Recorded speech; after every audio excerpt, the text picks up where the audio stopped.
नमस्कार दोस्तों, एक बार फिर आपका स्वागत है मेरी इस वीडियो में। आज मैं दोबारा उत्तराखंड पौड़ी गढ़वाल के राठ क्षेत्र पैठानी से ऊपर हमारा जो कंडारसिंह है उसमें पैलार गांव की ओर आज हमारा गीता ज्ञान और देवी देवताओं की महिमा के बारे में एक सभा का आयोजन किया गया है। अभी ये जो आप पुल देख रहे हैं ये है कोटी से पैलार गांव पार करने का रास्ता और उसी का आनंद हम प्रकृति के साथ ले रहे हैं। साथ में चिट्टी धूप है, ठंडी ठंडी हवा है, इसलिए मौसम इतना सुहावना। और इसी के साथ हम गीता ज्ञान की चर्चा करेंगे। ब्रह्मा कुमारी ममता दीदी भी हमारे साथ चल पड़ी हैं, वो पैलार गांव में पहले ही पहुंच चुकी हैं। श्रीमद् भगवत गीता ज्ञान के बारे में एक छोटी सी चर्चा करेंगे। कैसे इस घोर कलयुग में सभी लोग दुख तकलीफ चिंता में हैं और उसका जो कारण है वो हमारे अंदर जो आसुरी वृत्तियां आ गई हैं, काम क्रोध लोभ मोह अहंकार भी जो हमारे अंदर अवगुण आ चुके हैं, इनके कारण हमारा जीवन जो सुखमय होना चाहिए था वह दुखों से भरा हुआ है। इसलिए इनसे मुक्त होने के लिए श्रीमद् भगवत गीता ज्ञान में जो 18 अध्याय और 700 श्लोक हैं उन्हीं को संक्षिप्त रूप में बताने के लिए हम गांव-गांव में जा रहे हैं। ये सीढ़ी नुमा खेत और ये हरियाली और ये प्रकृति की सुंदरता हमें बार बार बुलाती है कि आओ इस उत्तराखंड के देवभूमि में रहने वाले लोगों के साथ जो है देवताओं की और गीता ज्ञान की महिमा करो। उसी से प्रेरित होकर हम ये कार्यक्रम चला रहे हैं ताकि सनातन की सेवा हो सके, धरती पर पुनः सुख स्वर्ग और सतयुग की स्थापना हो सके। क्योंकि कहते हैं ना, जब धर्म की ग्लानि होती है अधर्म बढ़ जाता है। यदा यदा हि धर्मस्य ग्लानिर्भवति भारत। तो स्वयं भगवान इस धरती पर सनातन और सतयुग की स्थापना करने के लिए आते हैं। इसलिए हम भी उसी पुनीत कार्य में अपना हाथ बटाने के लिए भगवान के साथ जुड़ गए हैं और हम लोगों को से रूबरू हो रहे हैं। आप देखते रहिए और वीडियो को लाइक करिए, शेयर करिए, सब्सक्राइब करिए। और इसी के साथ मैं आपसे विदा लेता हूँ। जय उत्तराखंड, जय देवभूमि, जय पैलार गांव, जय पैठानी क्षेत्र राठ। हमें याद नहीं रहते। क्यों याद नहीं रहते? क्योंकि कर्म करके हम ये शरीर छोड़ के दूसरा जन्म ले लेते हैं। पैसे के हिसाब किताब में तो हम क्या करते हैं, है ना? मान लीजिए मैंने 1 महीने के लिए आपसे कर्ज लिया कि आप मेरे को 1 लाख रुपए दे दो, मैं 1 महीने बाद आपको लौटा दूँगी। तो 1 महीने बाद तो हम फिर ड्रेस चेंज कर लेते हैं। आज मैंने व्हाइट पहन रखी है, 1 महीने बाद क्या तो हो सकता है मैं रेड ड्रेस पहन लूँ, ग्रीन पहन लूँ, ब्लू पहन लूँ, लेकिन मेरी शक्ल आपको याद रहेगी। ड्रेस भले ही मैंने बदल दी, लेकिन जब हम कर्मों का हिसाब किताब, कर्मों को उधार करते हैं ना, तो कर्मों के उधार करने के बाद जब हम उसको चुकाते हैं तो उसके लिए, उस चुकाने के लिए हम अपना शरीर बदल लेते हैं। और शरीर कौन बदलता है? वो होती है एक शक्ति जिसको हम आत्मा कहते हैं। और आत्मा ने आपको उधार ले लिया या आपने मेरे लिए कुछ कर दिया। आज मैं यहाँ पे आई तो आपने मेरे को बोला दूर से आए हो, आप पानी पिए ना, आपने मेरे को पानी पिला दिया। तो थकान हो गई होगी, चल के आए, चलो आप चाय पिए। तो वो जो आप मेरे को पानी और चाय पिलाया तो आपने मेरे ऊपर एहसान किया, लेकिन उसके साथ साथ 1 गिलास पानी का, बिल्कुल ध्यान से सुनने की बात है ये, और वो 1 कप जो आपने मेरे को चाय पिलाया ना, 1 कप चाय और 1 गिलास पानी का भी मेरे ऊपर ध्यान कर जाता है। 1 गिलास पानी और 1 कप चाय का उधार चुकाने के लिए मेरे को आपके पास किसी न किसी रूप में जन्म लेना पड़ेगा। चाहे मैं आपके घर में ले लूँ जन्म, चाहे आपके पड़ोस में ले लूँ, चाहे मैं आपके किसी रिश्ते में। पानी मिलता है ना, तो उसका भी मुझे चुकाना पड़ेगा। सिर्फ पैसे का उधार नहीं, हर एक चीज़ का उधार है।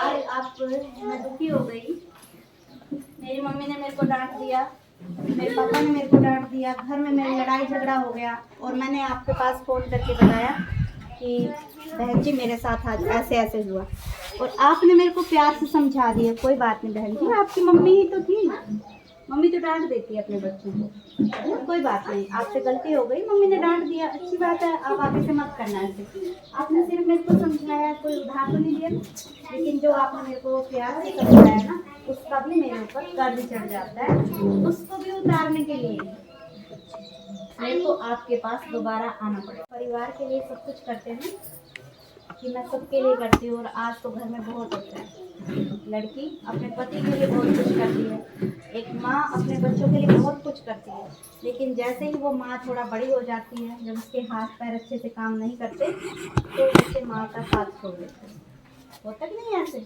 और फिर वो माँ बहुत दुखी हो जाती है।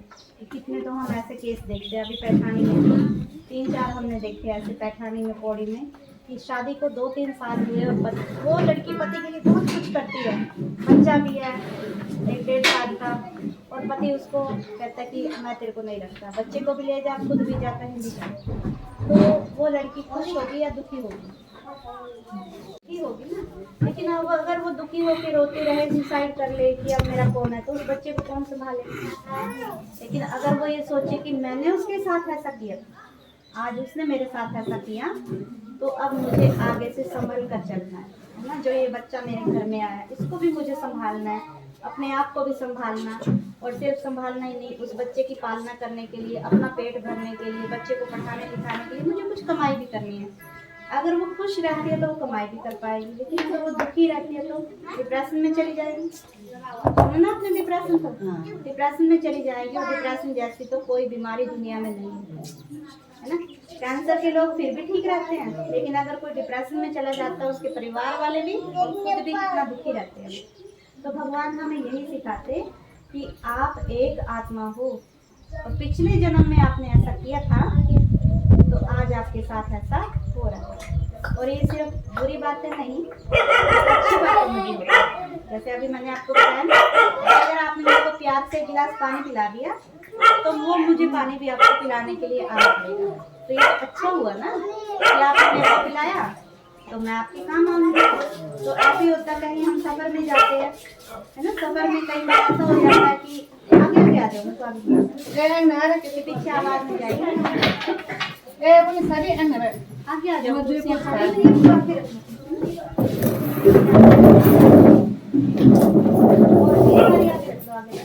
आ रहे हैं।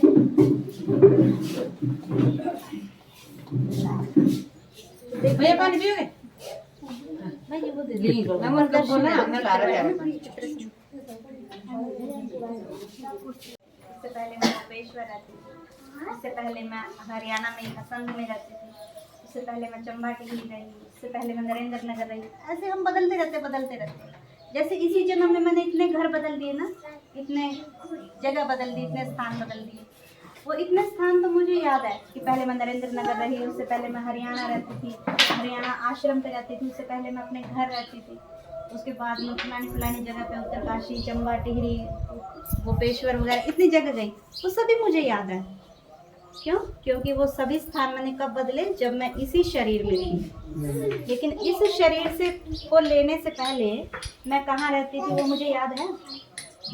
आप अभी यहाँ पे रहते हो, इससे पहले आप कहाँ रहते थे? आप बोलोगे मायके में, अपने मायके की जगह बता दोगे, आप फलानी जगह पे हम रहते थे। लेकिन उससे पहले आप कहाँ रहते थे?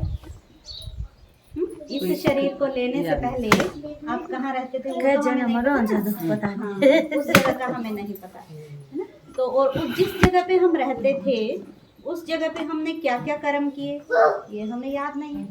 अभी मैं पैठानी में रहती हूँ, मेरे को 2-4 महीने का याद है कि मैं क्या क्या करती हूँ, किन किन लोगों से मिली हूँ मैं।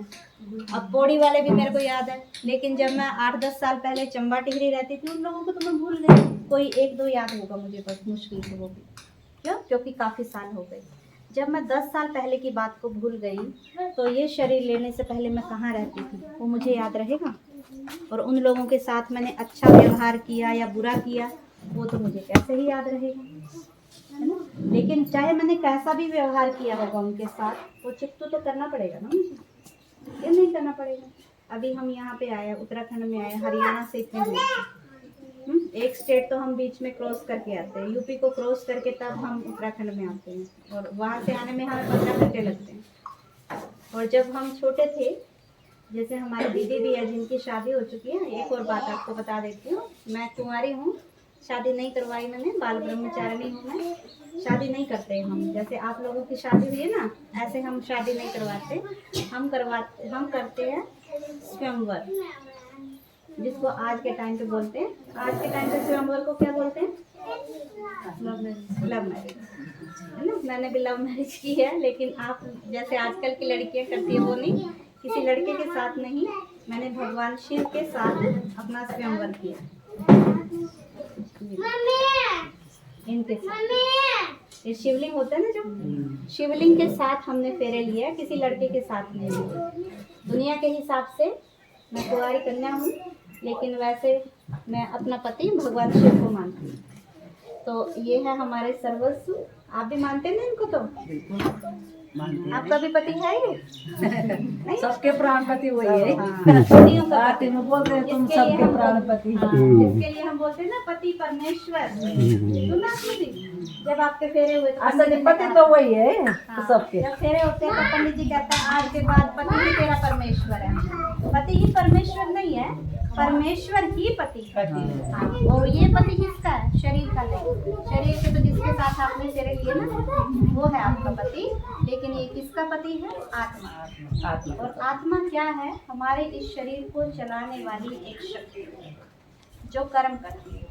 और कर्म आत्मा करती है तो उसका फल भी आत्मा को भोगना पड़ता है, चाहे वो कहीं भी चली जाएगी, किसी भी जगह पे, किसी भी गांव में, किसी भी घर में, किसी भी जाति में वो जन्म ले लेगी, उसने जो पिछले जन्म में कर्म किए उसका फल उसको भोगना ही पड़ेगा। जैसे मैं अभी आपको बता रही थी, अगर हम एक गिलास पानी भी कहीं से पीते हैं ना, कोई हमें एक गिलास पानी भी पिलाता है तो हमें उसका भी कर्ज चुकाना पड़ता है। अब आज जैसे मैं यहाँ पे आई, आप में से अगर कोई मेरे को ये बोलेगा बहन जी पानी पी लो, और मैंने आपसे लेके वो पानी पी लिया, ऐसे थोड़ी ऐसे पी लिया। हो सकता है पिछले जन्म में मैंने आपको पिलाया होगा, लेकिन मैंने नहीं पिलाया, है ना। जब हम किसी को पिलाते हैं ना, जैसे कई बार ऐसा होता है गाड़ी में तबीयत खराब हो जाती है, हमारे पास पानी नहीं है, लेकिन साथ में कोई सवारी दूसरी बैठी हुई है, उसके पास पानी है, हम उसको जानते नहीं है, और हमें प्यास लगी है या तबीयत खराब हुई, उल्टी हो गई, तो पास वाली सवारी क्या करती है? ये लो पानी पी लो। तो उसे क्यों पिलाया हमें पानी? क्योंकि कहीं ना कहीं हमने उसको पिलाया, इस जन्म में नहीं तो पिछले जन्म में पिलाया था, तभी आज वो हमारे काम आ गया। तो भगवान ये कहते कि बच्चे ये सब कुछ हिसाब किताब कौन चुकतू करता है? वो होती है आत्मा। देख रहे हैं आप सभी, ये हमारा शरीर हड्डी मांस का पुतला है। इस हड्डी मांस के पुतले को चलाने वाली एक शक्ति है, वो है आत्मा। और वो आत्मा कहाँ रहती है? यह मस्तक के बीच में, जहाँ आप सबने बिंदी लगा रखी ना, तिलक लगाते हैं, हम मंदिर में जाते हैं तो तिलक लगाते हैं, हम यहीं पर ही तिलक लगाते हैं, यहाँ क्यों नहीं लगाते? पूरा फेस कितना सुंदर होता है ना, लेकिन हम यहाँ वहाँ बिंदी नहीं लगाते, यहीं पर ही बिंदी लगाते हैं। मंदिर में जाएंगे, पंडित जी यहीं तिलक लगाता है, तो यहाँ ही क्यों लगाते हैं? क्योंकि आत्मा यहाँ रहती है, और आत्मा इस पूरे शरीर को चलाती है। बिना आत्मा के हमारा शरीर नहीं चल सकता।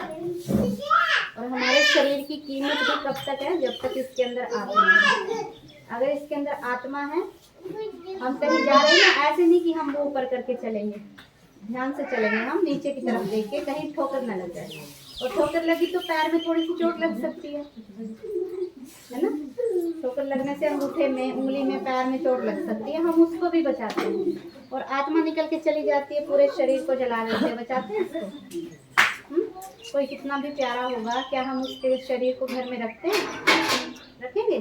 नहीं रखेंगे। क्यों नहीं रखेंगे? इतना प्यारा तो है हमारा वो, लेकिन क्यों नहीं रखते? अब उसमें आत्मा है नहीं, शरीर है तो उसका तो हो जाए। इसको हम आम भाषा में बोलते हैं प्राण। उसके प्राण निकल के चले गए, है ना। प्राण को ही आत्मा कहते हैं। तो हमें प्यारा कौन लगता है? आत्मा प्यारी लगती है, शरीर प्यारा नहीं लगता। फिर देखो, जैसे ये गाड़ी दिखाई गई, हमारा ये शरीर भी एक गाड़ी की तरह है। जैसे गाड़ी को चलाने के लिए ड्राइवर चाहिए होता है ना, ऐसे ही हमारे शरीर को चलाने वाला ड्राइवर कौन है? आत्मा। वो आत्मा हमारे शरीर को चलाती है।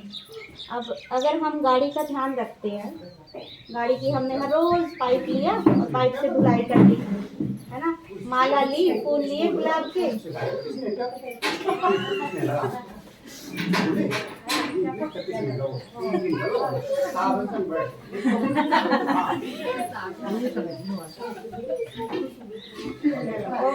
तो जैसे ड्राइवर होता है गाड़ी का चलाने वाला, तो हमारे शरीर को चलाने वाली कौन है? सब बताइए।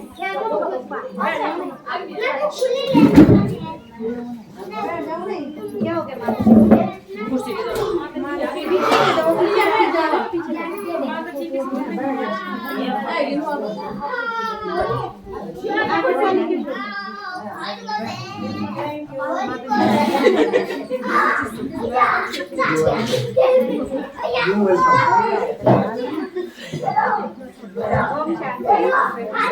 देखिए, भगवान ही कहते हैं अगर ड्राइवर नहीं होगा तो हमारे पास कितनी अच्छी गाड़ी होगी, है ना, 50 लाख की भी अगर हमारे पास गाड़ी है और ड्राइवर नहीं है हमारे पास, वो गाड़ी काम आएगी? हमारे नहीं आएगी ना। तो गाड़ी का महत्व कब है? जब हमारे पास ड्राइवर होगा। और अगर हमने गाड़ी को हर रोज धुलाई किया, है ना, और इसको हमने अच्छे से सजा भी दिया, जैसे हम शादी में दुल्हन की गाड़ी को सजाते हैं ना, हर रोज इसको हमने सजा दिया और धुलाई भी कर दी, लेकिन जो इसका ड्राइवर है उसको हमने ध्यान ही नहीं रखा उसका, तो क्या गाड़ी को ढंग से चला पाएगा? नहीं। तो ऐसे भगवान ही कहते हैं हमारा ये जो शरीर है, हम इसको हर रोज नहलाते हैं ना, हर रोज इसका मेकअप शेकअप सजावट भी कर देते हैं, लेकिन जो इसका ड्राइवर है तो उस ड्राइवर का तो हम ध्यान नहीं रखते ना। तो ड्राइवर का ध्यान रखने के लिए भगवान हमें कहते हैं कि आत्मा का ध्यान रखो। जब हम आत्मा का ध्यान रखेंगे ना, तो भगवान कहते हैं कि बच्चे आपका जो ये शरीर है, ये शरीर हमारा स्वस्थ रहेगा, और अगर हम खुश रहेंगे, अगर आत्मा खुश रहेगी तो हम अपने परिवार को खुश कर पाएंगे। और दुखी क्यों होते हैं? दुखी हम इसलिए होते हैं, मैं सबके लिए इतना करती हूँ लेकिन मेरे लिए कोई कुछ नहीं करता, है ना। और आत्मा को शक्तिशाली बनाने के लिए भगवान ये कहते हैं मुझे याद करो, क्योंकि अगर हमें शांति चाहिए, सुख चाहिए, तो वो सुख शांति हमें कहाँ से मिलेगा? वो सिर्फ हमें परमात्मा से मिलेगा। और कोई हमें सुख शांति नहीं दे सकता, कोई हमें खुशी नहीं दे सकता। आज अगर मैं दुखी हो जाऊंगी और अपनी मम्मी को फोन करूंगी कि मम्मी मेरे साथ ऐसा ऐसा हुआ, मैं बहुत दुखी हूँ, क्या मेरी मम्मी सुखी है? वो अपने परिवार से दुखी है। तो आज दुनिया में कोई सुखी नहीं है। कोई लड़की है वो अपनी फ्रेंड को फोन करती है, अपनी बहन को फोन करती है कि मेरी सास ऐसे ऐसे मेरे को परेशान करती है, वो क्या कहेगी? अरे मेरी तेरे से भी ज्यादा कैसी है, अच्छी की बुरी है? बुरी है। एक औरत होती है वो फोन करती है अपनी दो बहन के पास, देवरानी जेठानी के पास, कि मेरे घर में बहू है जो ऐसी ऐसी आ गई, वो क्या कहेगी? अरे तेरी तो फिर भी अच्छी है, मेरी तो तेरी तो किसी के घर में सुख शांति है? नहीं है ना। तो सुख शांति हमें कहाँ से मिलेगा? वो मिलेगा सिर्फ और सिर्फ परमात्मा की। परमात्मा अपना काम करते हुए चलते फिरते भगवान का नाम लिया करो। तो भगवान ये कहते हैं अपने कर्म करते हुए मुझे याद करो, जैसा कि भगवान ने। और हम क्या कहते हैं? हमारे पास टाइम नहीं है, कहते हैं ना भगवान को याद करने का टाइम नहीं है। हमें तो सिर्फ अपने घर के बर्तन साफ करने, जंगल में जाना, है ना, गौओं को संभालना, खाना बनाना, सफाई करनी घर की, कपड़े धोने, यही तो काम करना है हमने। अर्जुन ने क्या किया था? अर्जुन ने भगवान को याद किया था युद्ध करते हुए। इतनी बड़ी सेना उसके सामने खड़ी थी, इतने बड़े बड़े शत्रु उसके सामने खड़े थे, उनके साथ युद्ध करते हुए अर्जुन ने भगवान को याद किया। हमें युद्ध तो नहीं करना ना, किसी के साथ लड़ाई तो नहीं करनी ना। जब अर्जुन युद्ध करते हुए भगवान को याद कर सकता है, तो क्या हम अपने घर का कार्य करते हुए नहीं याद कर सकते? कर सकते ना। तो और फिर अर्जुन की तो छोड़ो आप, भगवान ये कहते हैं मुझे याद करो किसकी तरह? गोपियों की तरह। और जैसे शबरी भगवान को याद करती थी, कब याद करती थी शबरी भगवान को? कैसे याद करती थी? कभी आपने देखा शबरी को? जूठा प्यार करके राम जो ये सबरी शबरी अपने घर की सफाई करती थी जब अपनी कुटिया की, तो क्या बोलती थी वो कुटिया की सफाई करते हुए? मेरे राम आएंगे। कभी आपने ऐसे नहीं देखा होगा कि शबरी ऐसे तपस्या में बैठी हुई है और राम राम राम राम जप रही है। काम करती वो घर की सफाई करते हुए क्या कहती थी, मेरे राम आएंगे, मेरे राम आएंगे, मेरे राम आएंगे, ऐसे वो याद करती थी। जंगल से बेर तोड़ के लाती थी, क्या याद करती थी, मेरे राम खाएंगे, मेरे राम खाएंगे, मेरे राम खाएंगे। तो भगवान हमें यही कहते हैं। गोपियाँ याद करती थी भगवान को, है ना। गोपियाँ जब दूध निकालती थी तो क्या याद करती थी, कान्हा आएगा और हमारा दूध आके पी जाएगा, है ना। गोपियाँ जब यमुना नदी पे जाती थी कपड़े धुलाई के लिए, क्या बात करती थी वो, कान्हा आएगा और हमारे कपड़े चुरा के ले जाएगा, है ना। गंगा में स्नान करने के लिए जाती थी, तब भी वो आपस में किसकी बातें करती थी, कान्हा की बातें करती थी। माखन निकालती थी तो कान्हा की बातें करती थी। तो कभी आपने देखा गोपियों को कि वो एक टांग पे खड़े होकर तपस्या कर रही है ना। तो भगवान हमें यही कहते हैं कि आप भी गोपियों की तरह और शबरी की तरह घर का कार्य करते हुए मुझे याद करो। और उसको याद करने के लिए उसका पता भी तो होना चाहिए ना कि भगवान है कौन। तो देखिए भगवान हम उसको कहेंगे, आप अच्छा चलो एक बार आप बताओ, भगवान कितने होते हैं, कितने होते हैं भगवान, एक होता है भगवान। कहाँ रहता है भगवान, रब तो एक ही है। हाँ भगवान है कहाँ पे, आत्मा में।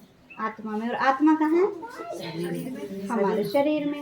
हमारे शरीर में आत्मा है और आत्मा में ही कौन है, परमात्मा है।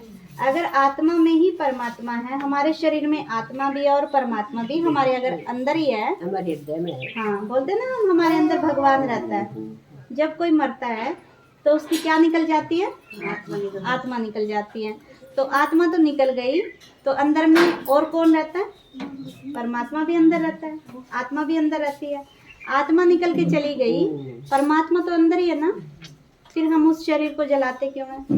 जिस शरीर के अंदर भगवान बैठा है, परमात्मा बैठा है, उसको जलाना चाहिए, नहीं जलाना चाहिए। लेकिन हम क्या करते हैं, जब किसी की आत्मा निकल जाती है तो उसके शरीर को जला देते हैं।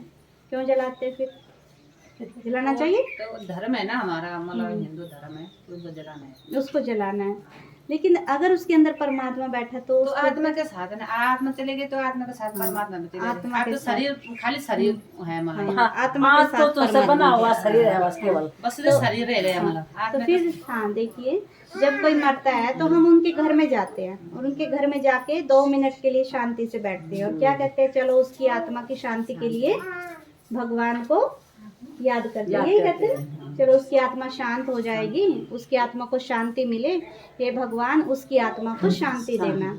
अगर आत्मा में ही परमात्मा है तो फिर हम भगवान को क्यों कहते हैं, भगवान अपने आप ही नहीं कर देगा उसको शांत। वो है। तो आपको बताते हैं कि भगवान ये कहते हैं, मैं किसी के अंदर नहीं रहता, आत्मा में परमात्मा नहीं होता, परमात्मा अलग होता है, हम सबके अंदर आत्मा है। अगर हमारे अंदर ही परमात्मा है, जिसको हम भगवान भी कहते हैं, परमात्मा को ही कहते हैं ना भगवान, अगर हमारे अंदर ही भगवान है तो हम पूजा करने के लिए फिर मंदिर में क्यों जाते हैं। लेकिन हम क्या करते हैं, पूजा के लिए मंदिर में जाते हैं ना। अगर हमारे अंदर परमात्मा है तो पूजा करने के लिए मंदिर में जाने की क्या जरूरत है, अपनी खुद की ही पूजा कर लेंगे हम, अपने घर में करनी चाहिए ना हमें। इतना विश्वास है कि हमारे अंदर आत्मा है, वो आत्मा परमात्मा की है बस। हाँ वो आत्मा परमात्मा की संतान है, लेकिन आत्मा परमात्मा नहीं है। जैसे एक बच्चा होता है ना, वो अपने माँ बाप की संतान होता है, वो माँ बाप नहीं होता है ना। माँ बाप अलग होते हैं और बच्चा अलग होता है। तो ऐसे ही परमात्मा अलग है जिसकी हम पूजा करते हैं। अगर हमारे अंदर ही परमात्मा होता ना तो हम भगवान से शांति क्यों मांगते, हम तो खुद ही शांत हो जाते ना। तो इसका मतलब हमारे अंदर परमात्मा नहीं है। परमात्मा अगर हमारे अंदर होता तो हम तीर्थों पर इतनी दूर दूर उसके दर्शन करने जाते। जब हम मंदिर में जाते हैं या तीर्थों पर जाते हैं, लोग दूर दूर से, पूरे देश से, विदेशों से भगत आते हैं, केदारनाथ बद्रीनाथ, है ना। अगर उनको पूछे क्या करने जा रहे हैं तो क्या कहते हैं, भगवान के दर्शन करने जाते हैं। हम यही कहते हैं ना, भगवान के दर्शन करने इतने दूर केदारनाथ पे क्यों जाएंगे, वो इतना पैदल चल के खर्चा करके। अगर उन्हीं के अंदर भगवान हो और हमें भगवान के दर्शन करने हैं तो हम आईने के सामने खड़े होंगे, दर्पण के सामने, और दर्शन कर लेंगे, है ना। पूजा के लिए हम मंदिर में क्यों जाएंगे, अपनी ही फोटो रख लेंगे या अपने ही सामने ज्योत जगा लेंगे, लेकिन करते कभी हम ऐसा। और जब कोई मरता है तो हम कभी नहीं कहते इसका परमात्मा निकल गया, क्या कहते हैं, इसकी आत्मा निकल गई, ऐसे बोलते हैं। और फिर भगवान कहते कि मैं तुम्हारे अंदर नहीं हूँ, मैं तुमसे अलग हूँ, तुम्हारा पिता हूँ मैं। लेकिन हम जो बोलते हैं ना कि परमात्मा हमारे अंदर समाया हुआ है, परमात्मा हमारे अंदर नहीं समाया, परमात्मा की याद, उसका प्यार हमारे अंदर समाया होता है। जैसे हम कहते हैं ना सुमरन, हाँ, सुमरन करना। सुमरन। तो भगवान ये कहते हैं कि जैसे कोई भी माँ होती है, उसका बच्चा है, बेटा उसका, और उसका बेटा आर्मी में भर्ती हो गया, फौज में भर्ती हो गया। जो बच्चा फौज में भर्ती होता है उसकी हाइट कितनी होती है, कितनी होती है भाई? 5.5 से ऊपर, 5.5 फुट से ऊपर होना चाहिए।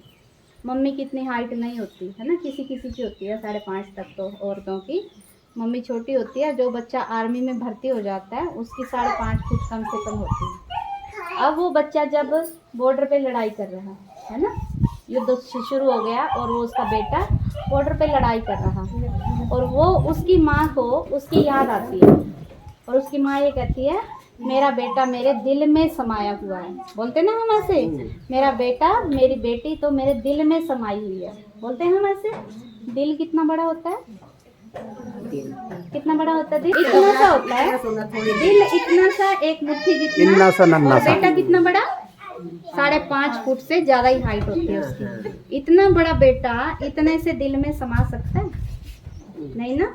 लेकिन क्या समाया उस बेटे का प्यार, उस प्यार को हम क्या कहते हैं, मेरा बेटा तो मेरे दिल में समाया हुआ है। सभी सुनो ध्यान से। तो जब हम बोलते हैं ना कि परमात्मा हमारे अंदर समाया हुआ है, परमात्मा हमारे अंदर नहीं समाया। जैसे वो 5.5 फुट का बेटा माँ में नहीं समा सकता, माँ की हाइट छोटी होती है और दिल तो बिल्कुल ही छोटा होता है। तो ऐसे ही परमात्मा की याद और परमात्मा की शक्तियाँ हमारे अंदर समाई हुई होती है। जैसे अभी माता जी ने बोला ना कि आत्मा में परमात्मा समाया होता है, परमात्मा नहीं समाया होता, आत्मा के अंदर परमात्मा की शक्तियाँ, परमात्मा का प्यार समाया होता है। अब वो परमात्मा है कौन, है ना। वो परमात्मा, अभी मैंने आपको पूछा कि भगवान कितने होते हैं, आपने बोला एक, है ना। और फिर अगर हम कहें कि भगवान कौन है, तो कोई कहेगा श्री कृष्ण भगवान है, कोई कहेगा श्री राम भगवान है, कोई कहेगा काली माँ भगवान है, कोई कहेगा हनुमान जी भगवान है। तो अगर सिख लोग होंगे तो क्या कहेंगे कि गुरु नानक देव जी भगवान है। कोई मुस्लिम बैठा होगा तो अल्लाह भगवान है, क्रिश्चियन बैठा होगा तो वो कहेंगे क्राइस्ट जी भगवान है। तो फिर तो कितने सारे भगवान हो गए, 36 करोड़।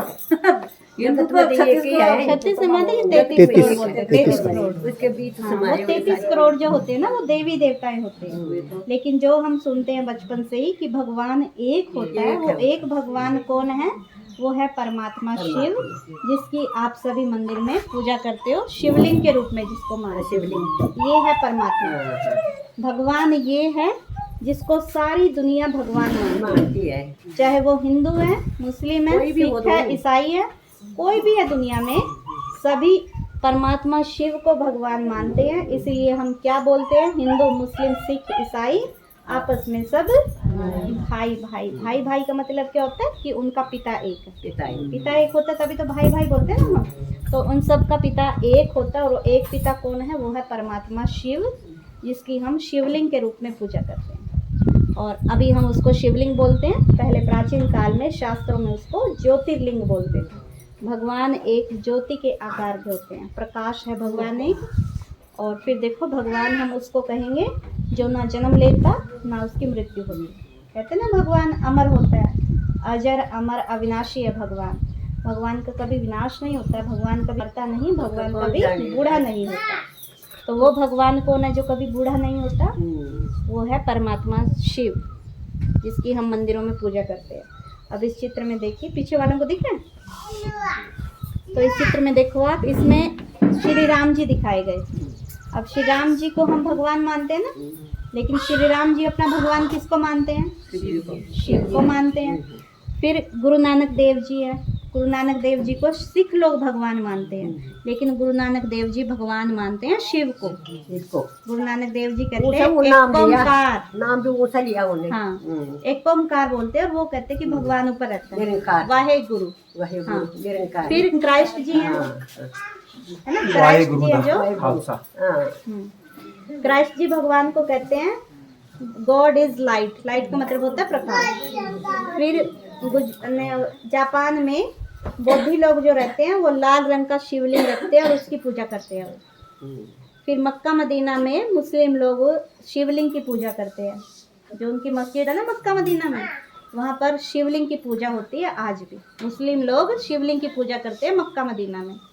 फिर नेपाल में पशुपतिनाथ का मंदिर है, वहाँ पर भी शिवलिंग की पूजा होती है। फिर गुजरात में सोमनाथ का मंदिर है, वहाँ पर भी शिवलिंग की पूजा होती है। फिर काशी विश्वनाथ, वो भी शिव है। अमरनाथ जब हम जाते हैं वहाँ पर बर्फ़ का शिवलिंग बनता है, तो वो भी किसकी पूजा करते हैं? शिव की। आप बताओ सभी धर्मों के लोग किसकी पूजा करते हैं? शिव की करते हैं ना। तो चाहे हिंदू है, मुस्लिम है, सिख है, ईसाई है, कोई भी है, सभी परमात्मा शिव को मानते हैं। तो इसलिए हम बोलते हैं भगवान एक होता है, और वो एक भगवान कौन है? परमात्मा शिव। लेकिन हम ये बोलते हैं कि भगवान एक है, लेकिन उसके रूप अनेक है। रूप का मतलब ये नहीं होता कि उसकी शक्ल अनेक होती है। रूप का मतलब जो शास्त्रों में लिखा हुआ ना, भगवान एक लेकिन उसके रूप अनेक। रूप का मतलब होता है संबंध। हमारा संबंध चेंज हो जाता है ना। कोई भगवान को मित्र मानता है, जैसे सुदामा ने भगवान को क्या माना था? मित्र मान लिया था ना। सती अनुसुईया थी, उसने भगवान को क्या माना था? पुत्र के रूप में, बच्चे के रूप में, है ना। राधा थी, उसने भगवान को क्या माना था? आप मिल बैठ के फैसला कर लो ना, वही करना पड़ता है बाद में। यही तो इतने इतनी समझ गए हम लोग। हाँ ठीक है ना, जानवर के। हाँ तो अच्छा, तो मेरी बेटी कह रही है ना यार, हम तो गढ़वालियों में तो नहीं होता ऐसा। तो उसने कहा तुम्हारे पे है ही क्या? तुम्हारे पास है ही क्या, पहले ये बता जो तुम झगड़ा हो। मैंने कहा ये बात उसने बड़ी सही कही। अच्छा अब ये बताओ अब नहीं होने में आनंद है, प्यार प्रेम है, या होने में प्यार प्रेम है? नहीं होने में। अच्छा ना, जब नहीं है किसी के पास तो ठीक है, हाँ। फिर आप सब अपने लिए ताली बजा दो। तो असली टेस्ट जो है, असली टेस्ट हमारी जो है, हमारे प्यार प्रेम का है ना, हमारे आपस में मेल जोल का, वही है जब वो परीक्षा आती है। परमात्मा भी वही आते हैं जब वो परीक्षा आती है। तो हम लोग इतने दुखी आज के देश में। 5 हो गई पूरी। पृथ्वी जल वायु है 5 तत्वों की बॉडी, लेकिन भगवान इन 5 तत्वों के भी पार है ना। वो इतनी बड़ी शक्ति है। और वो कौन लगते हैं हमारे? भगवान कौन लगते हैं हमारे? माता पिता लगते हैं, है ना। वो दोनों स्वरूप है हमारे। वो जन्म देने वाले भी और पालने वाले भी हैं, है ना। नाम के जात से पालने वाले भी वही है, पालनहार भी वही है ना। तो एक चीज बताओ कि आप माता जी, आपके 7 बच्चे हों और 6 तो लगे हुए अपने धंधों में, कभी आपको ना फोन करते हैं, ना कुछ करते हैं, ना कुछ करते हैं। और एक बच्चा है ना, चाहे वो गरीबी कितना है, लेकिन रोज फोन कर देता, माँ कम छे तो आज, है ना। चाहे उसके बाद गरीब है, कुछ नहीं दे रहा वो, और वो अमीर है, ठीक है, वो दे रहे हैं या नहीं दे रहे। तो आपको कौन सा बच्चा अच्छा लगेगा, पहले ये बताओ। जो रोज फोन कर डालना वही लगेगा ना। देखो बुढ़ापे में पेट में आंत नहीं और मुंह में दांत नहीं। इसलिए बुढ़ापे में खाने पीने की इतनी जरूरत नहीं पड़ती, केवल बुढ़ापे में चाहिए होता प्यार, प्यार और प्यार। जिस तरह बच्चे को, जवान को, बड़ों को, बुढ़ों को चाहिए केवल प्यार ही प्यार, उसी तरह से बच्चों से माता पिता को भी केवल प्यार चाहिए, और माता पिता से बच्चों को केवल प्यार चाहिए।